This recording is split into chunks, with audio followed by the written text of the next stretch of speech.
Bonjour à tous, j'espère que vous allez bien. Quelques mots rapides sur la tentative d'assassinat de Donald Trump.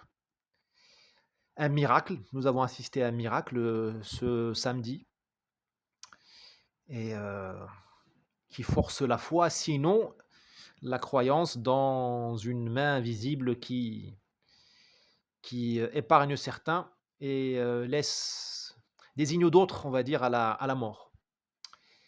Un miracle qui a fait, fera certainement le plus grand bien à la campagne de Donald Trump qui, à mon avis, n'a plus besoin de faire campagne. Il est déjà porteur maintenant d'un halo, hein, d'une auréole sinon de sainteté, mais du moins d'une certaine providence. Il est réellement l'homme élu. Il a déjà été élu. Il a été choisi pour vivre. Peut-être qu'il sera choisi pour diriger les États-Unis. Un homme qui est sorti renforcé, hein, tout ce qui ne me tue pas me renforce, sortie renforcée de cet attentat avec le poing en l'air, une certaine élégance, une élégance virile, une élégance de la guerre, guerrière. On le dit vulgaire, mais bon, là, bon, la vulgarité, ça a quelque chose. D'autres se seraient effondrés en pleurant, auraient été sidérés, c'est tout à fait normal. Lui, il a décidé de continuer, de lever le point. De lever le point. Il a marqué beaucoup de points et il a démontré que la masculinité avait une certaine utilité. D'ailleurs, nous avons vu ça dans le déroulement de l'affaire. Vous avez vu des hommes des Secret Service qui se sont interposés physiquement entre lui et les balles et qui ont pris position autour du pupitre. Et ce qui me pousse à dire qu'une société est perdue si elle n'a pas des hommes forts. Et une société est sauvée, réellement sauvée, si les hommes bons sont forts. Les hommes bons, d'un caractère noble, aimable, agréable, d'une grande compétence, ça c'est un homme bon. Si un homme bon, et en plus il est fort, mais c'est un trésor pour une société. Et quelle est la vocation d'une société? Entre autres vocations, c'est fabriquer des hommes bons et forts. Si elle cesse de fabriquer des hommes bons et forts, elle est vouée à la disparition. Nous avons aujourd'hui beaucoup d'hommes bons, mais ils sont faibles. Vous les voyez autour de vous. Ils sont faibles, soit physiquement, soit ils méprisent l'art de la guerre, ils méprisent la virilité. Ils peuplent les open space et les coworking de la Défense et de Berlin et de Londres, mais le moindre migrant un peu encore viril les démonte en 5 minutes. Alors, ils ont beau être entrepreneurs, nobles d'esprit, nobles de l'âme, enfin avec une culture générale approfondie, tout ça, il leur manque quelque chose. Le pouvoir d'aller au-devant de la mort. Nous avons tous peur de la mort. Mais ce courage-là physique, et ce courage physique, aussi un courage moral. Les hommes bons n'ont rien fait durant le Covid, ou pas assez. Vous avez vu beaucoup autour de vous, de vos amis que vous respectez, que vous admirez, se lever contre la dictature du Covid? Non. Ils sont bons, mais ils sont pas forts. Ils ont eu peur. Donc il y a une continuité entre le courage physique et le courage moral. Hein, je ne dis pas qu'il faut acheter une Kalachnikov ou une AR-15 et aller s'interposer entre la société et la racaille, ou entre la société et le terrorisme, entre la société et les cartels de je sais pas quoi, de la mafia, non. Le courage, c'est une colonne vertébrale. Nous avons des hommes forts, des hommes bons, mais ils sont pas forts. Nous avons bien sûr une bande d'enfoirés dont l'effectif ne cesse de croître, mais ça a toujours existé. Ces enfoirés ne sont pas contenus, ils ne sont pas matés, ils ne sont pas contenus par les hommes bons, parce que les hommes bons sont faibles.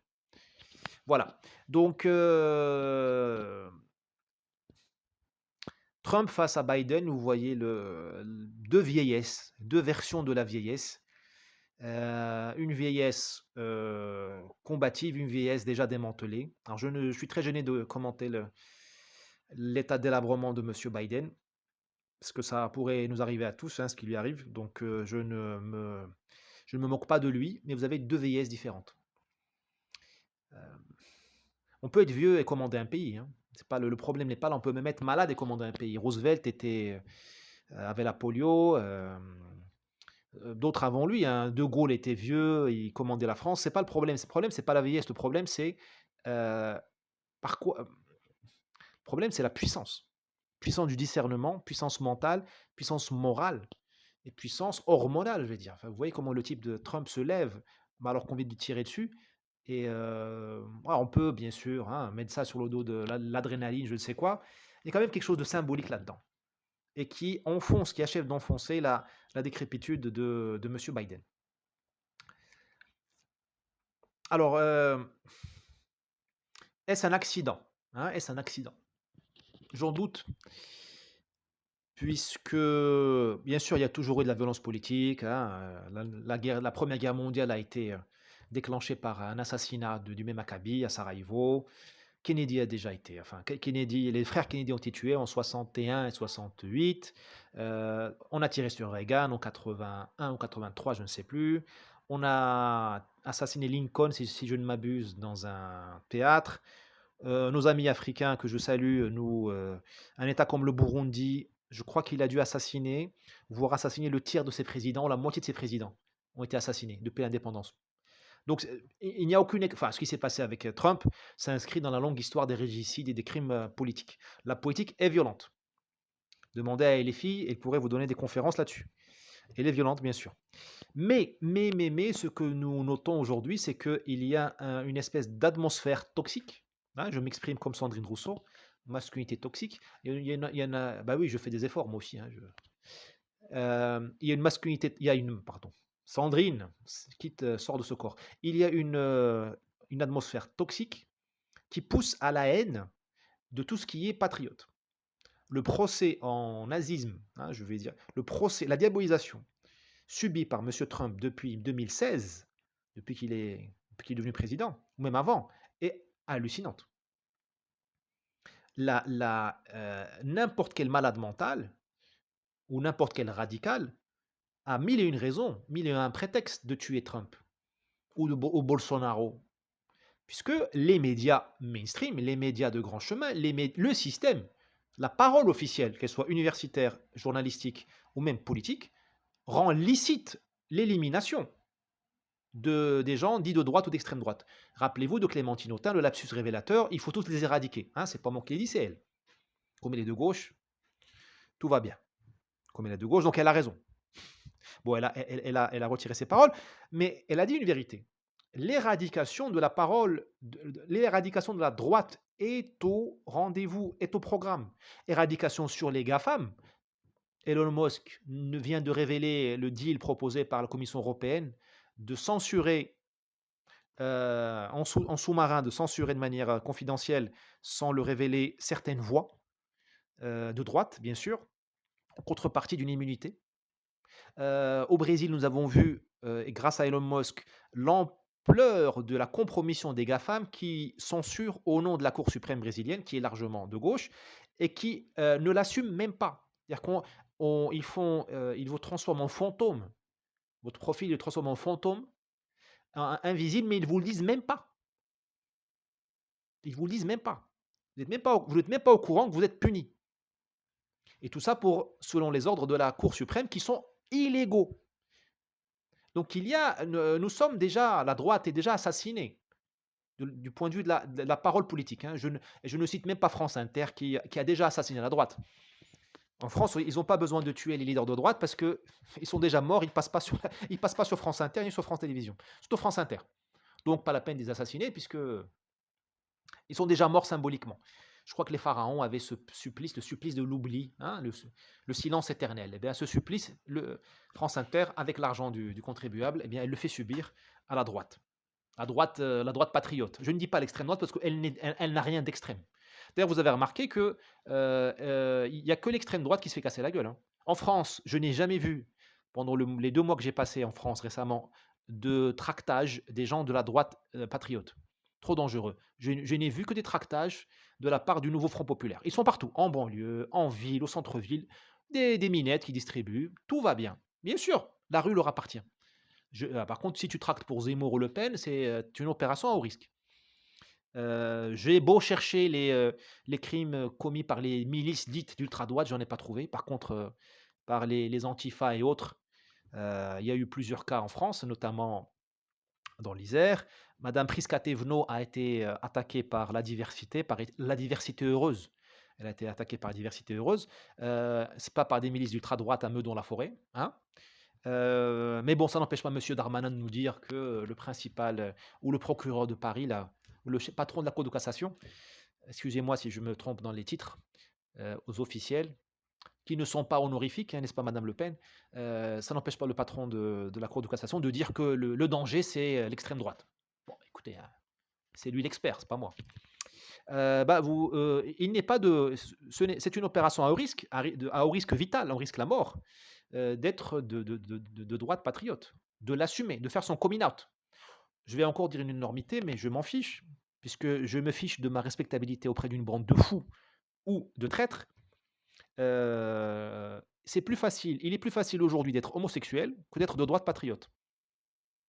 Je le répète, pour aggraver mon cas, il est plus facile aujourd'hui d'être homosexuel, de s'assumer homosexuel, que de s'assumer de droite patriote. Point final. Nous devrions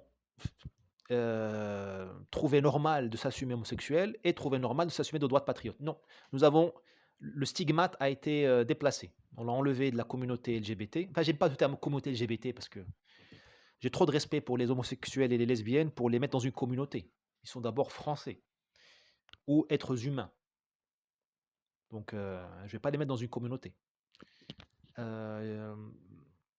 Les deux, enfin, on devrait être l'un et l'autre, ou l'un ou l'autre, ou l'un et l'autre cumulés. Je me rappelle, permettez-moi une petite blague, quand je travaillais dans les télécoms il y a très longtemps, j'avais embauché un Tchadien, musulman et homosexuel. C'était une époque où on pouvait encore faire de l'humour, c'était bien avant MeToo et avant l'arrivée de Sandrine Rousseau et les filles. C'était une autre époque, c'était une France heureuse. Où il y avait des problèmes, c'était dans les années 2003-2004. On y croyait encore. On était encore en France parce qu'on pouvait encore faire de l'humour. L'identité française, c'est le trait d'humour. L'identité française, c'est pas la race ou enfin, c'est pas il y a une coïncidence entre la France et la race blanche, mais ce n'est pas limité. On peut être noir et français, c'est pas le problème, même si traditionnellement, il y a une coïncidence entre la race blanche et la France. C'est comme ça, hein. Comme il y a une coïncidence entre la race arabo-berbère et le Maroc, ou l'Algérie ou la Tunisie, hein, il y a une coïncidence entre l'ethnie Han et l'identité chinoise. Hein, je ne connais pas beaucoup de Chinois noirs. Si vous en connaissez, vous me faites un petit message. Il peut y en avoir. C'est le problème des Chinois, c'est pas le mien. Donc, je vais faire une petite blague. Donc, le Tchadien, je lui dis, écoute, mon gars, tu cumules tous les handicaps. Tu es musulman, noir et homo. Bon, il a rigolé et je lui ai souhaité bon vent. C'était un très bon collaborateur. Je ne sais pas ce qu'il est devenu. J'espère qu'il a réussi, qu'il est heureux. Voilà, j'espère qu'il est heureux. Donc, Bolsonaro poignardé en 2017 ou 2018, 10 cm de lame quand même dans l'intestin. Il en souffre encore, il est régulièrement hospitalisé parce que ça s'infecte de manière répétée. Tout le monde s'en fiche puisqu'il est de l'extrême droite. Bon. Là maintenant, monsieur Trump, il y a une atmosphère qui pousse à l'élimination du discours d'extrême droite ou de droite populaire, ou de droite patriote, comme je l'aime le dire, ou de droite indignée. Retenez, si vous voulez bien, droite patriote ou droite indignée. Et ne parlons pas d'extrême droite. Nous n'allons pas faire cette fleur à l'ennemi. On appelle tellement à l'élimination que certains comprennent cela comme une incitation au passage à l'acte. Hein. À force de dire qu'il faut éliminer l'extrême droite, la droite patriote, la droite indignée, eh bien les gens croient que, voilà, c'est comme chez les islamistes. Hein, vous savez, le passage à l'acte, il est motivé par des imams ou par une ambiance, une atmosphère qui dit qu'il y a un péril. C'est l'enfer. Et les filles et Macron avec M. Attal nous disent que l'enfer, c'est l'arrivée du FN au pouvoir. Les islamistes, ils ont des arguments beaucoup plus convaincants. Et je les leur concède. L'enfer, c'est aller en enfer. Vous voyez, enfin, bon, en France, on a perdu la culture religieuse. Mais pour un croyant, qu'il soit musulman, juif ou catholique, je parle des religions que je connais, hein, je ne connais pas les autres. aller en enfer, mais c'est une catastrophe, c'est une perspective catastrophique. Donc tu dis à un musulman, qu'il ira en enfer puisque une telle ou un tel est l'ennemi de l'islam et peut arriver au pouvoir, tu donnes un prétexte, en béton pour agir. Eh bien, je vois que nos amis occidentaux sont devenus comme les islamistes. Ils émettent des fatwas à longueur de journée. Alors bien sûr, l'islamiste, lui, il n'a pas l'élégance d'un philosophe de Plateau, de Saint-Germain-des-Prés. Ah, il n'a pas le fond de teint ou le rimel d'une journaliste inquisitrice. Et Dieu sait qu'il y en a, hein, d'une chaîne d'information ou de France Télévisions ou de France 5. Hein, j'en connais des inquisitrices. Et heureusement qu'elles travaillent en 2024. Au Moyen Âge, elles auraient brûlé des sorcières, elles en auraient brûlé des sorcières, hein. Ah, si vous croyez dans la réincarnation, je pense que la Sainte Inquisition, du Vatican là ou de l'Espagne catholique, eh bien, elle a été réincarnée dans certaines rédactions. Je ne donnerai pas les noms, ni le nom des rédactions. Mais je pense que le catholicisme a fait une mue quand même qui est très surprenante, hein. Hem Je le soupçonne certaines quand même de se balader avec un comment on appelle ça? Le truc là qui pour s'autoflageller, hein, qui serre les cuisses là et qui permet de se mortifier. Je m'excuse auprès des catholiques, de ce trait d'humour. Je ne sais pas s'il est réussi ou pas, mais je soupçonne quand même qu'il y a c'est les vestiges du catholicisme, hein, ces jeunes filles là. Chez les femmes, c'est extrêmement énervant. Chez les hommes, un peu moins. Ah oui, oui, je suis macho, misogyne, si vous voulez, hein, je sais. N'étant pas philosophe de gauche, ni philosophe, ni même philosophe, donc oui, je suis plein de défauts. Oui, oui. Je reconnais la Sainte Inquisition, voilà. Je vais aller rejoindre mes amis cathares. Donc, le catholicisme a été éradiqué, mais pas entièrement. On a gardé le pire, c'est-à-dire cette espèce d'esprit inquisitoire, d'esprit de d'empêcher de jouir, d'empêcher de jouir, d'empêcher de faire les choses. Vous les entendez, tout est impossible, hein, je fais une digression là.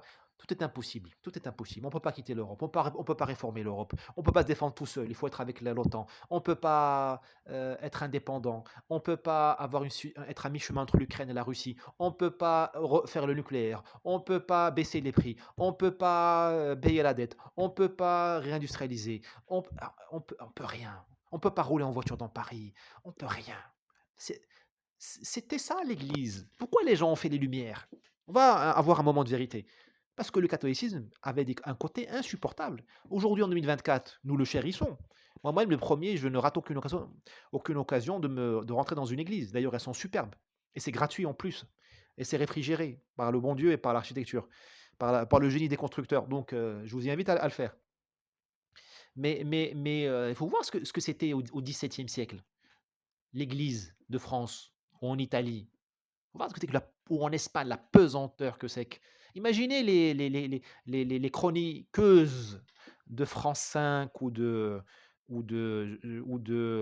certaines chaînes d'information, je dis certaines, chaînes d'information continue au XVIIe siècle, dans les confréries là, dans les couvents, hein, qui récupèrent les jeunes filles, hein, qui ont eu le malheur de penser donner un bisou à un chevalier, je sais pas quoi là, boum, au couvent, allez, la castration. Il y a une pulsion castratrice chez ces inquisitrices de plateau et c'est des fatwas. On émet des fatwas en permanence de Washington à Paris en passant par Berlin. Des fatwas. Bon, avec plus d'élégance effectivement que les islamistes, hein. Il y a pas la bosse ici, il y a pas la marque, hein, chez les personnes que je viens de décrire, effectivement. En général, il y a pas la bosse.